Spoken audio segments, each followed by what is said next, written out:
Alléluia. En quoi consiste la mission de ces deux oliviers?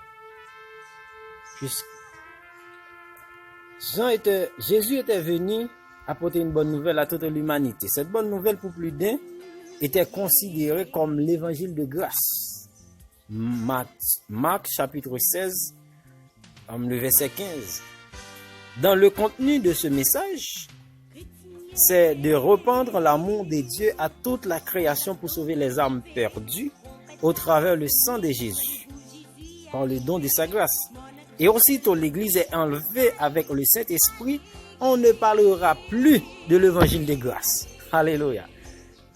Puisque sur la terre, la vie continue et les faux chrétiens non enlevés, les prétendus être chrétiens, les formalistes, les activistes religieux, les inconvertis qui ignoraient la parole de Dieu, l'évangile de grâce, ils vont souffrir amèrement.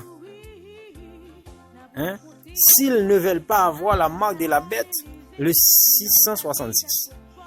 Dieu, dans son amour immense, donnera une petite chance à ces gens pour sauver leur âme au prix de leur sang. À ce moment, entre en ligne de compte la mission des deux témoins. Ils vont venir prêcher l'évangile du royaume, pas l'évangile de grâce. Puisque la grâce, la porte de la grâce en ferme après l'Église et le Saint-Esprit soit enlevé de la terre, la grâce c'est fini. L'évangile de grâce c'est fini. Alléluia. Les deux témoins vont venir annoncer l'évangile du royaume mentionné par Jésus en Matthieu chapitre 24, le verset 14. Cette bonne nouvelle du royaume sera prêchée dans le monde entier pour servir de témoignage. Alors viendra la fin. Le contenu de l'évangile de grâce était clairement différent de l'évangile du royaume. Le contenu de l'évangile du royaume, c'est toujours de répandre l'amour de Dieu pour racheter les martyrs au travers du prix de leur sang. Si pour l'évangile de grâce, le prix à payer, c'est le sang de Jésus, pour l'évangile du royaume, le prix à payer pour avoir le salut, c'est par la souffrance et la tribulation des martyrs. Apocalypse chapitre 13, le verset 15, Apocalypse chapitre 6, le verset 9, 10 et Apocalypse chapitre 20, le verset 4. Alléluia. Gloire à Jésus. Ok? L'évangile de grâce, c'est fini. Maintenant, c'est l'évangile du royaume. Et les gens qui vont rester sur la terre après l'élèvement de l'Église, ce sera très, très difficile pour eux. Alléluia. Très, très difficile. Alléluia. Amen.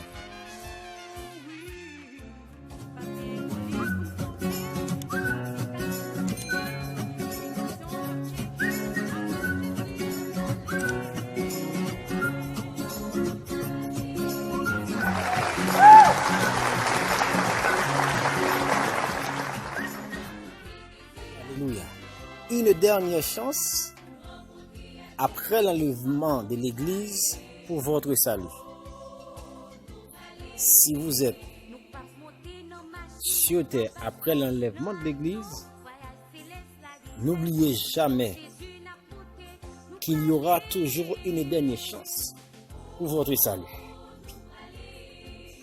Les inconvertis, ceux qui ignoraient l'évangile, ceux qui ignoraient, qui persécutaient les gens qui prêchaient dans le métro, qui disaient que l'histoire de Jésus c'est un mythe, les athées, ce qui fait logique, vous qui dites l'histoire de Jésus, ça, blablabla, et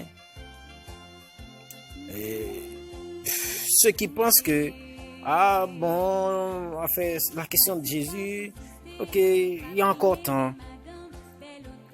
Des gens, à cause de la richesse, de la connaissance, à cause du pouvoir, ne veut plus entendre l'histoire de Jésus. Les religieux. Alléluia. Les non enlevés, les chrétiens. N'oubliez pas qu'il restera encore une chance. Voyons ce que vous devez faire une fois que l'Église est disparue de la terre. 3 choses importantes que vous devez faire une fois que l'Église est disparue de la terre. 3 choses importantes que vous devez faire. La première chose à faire, il faut accepter la souffrance quoi qu'il en soit et ne renonce pas ta foi en Jésus. Ah, la souffrance, les persécutions, les tortures. Accepter la souffrance quoi qu'il en soit et ne renonce pas ta foi en Jésus. Apocalypse chapitre 6, le verset 9 et 10, Apocalypse chapitre 13, le verset 15. Deuxième chose à faire, n'acceptez pas la marque de la bête. Maintenant, on parle de la puce RFID, sans quoi vous ne pouvez pas acheter, ni vendre, ni faire quoi que ce soit. N'acceptez pas cette marque. Une fois que tu l'auras, c'est fini pour toi. La perdition, l'enfer éternel. Alléluia. N'acceptez pas la marque de la bête. Troisième chose que vous devez faire, recevoir l'évangile du royaume. Les deux témoins vont venir prêcher l'évangile du royaume ou l'évangile du dernier temps. Apocalypse chapitre 11, le verset 3 à 7. N'acceptez pas la marque de la bête, acceptez la souffrance, recevoir l'évangile du royaume. Trois choses à faire après l'enlèvement de l'église. Que Dieu vous bénisse. Alléluia. Amen.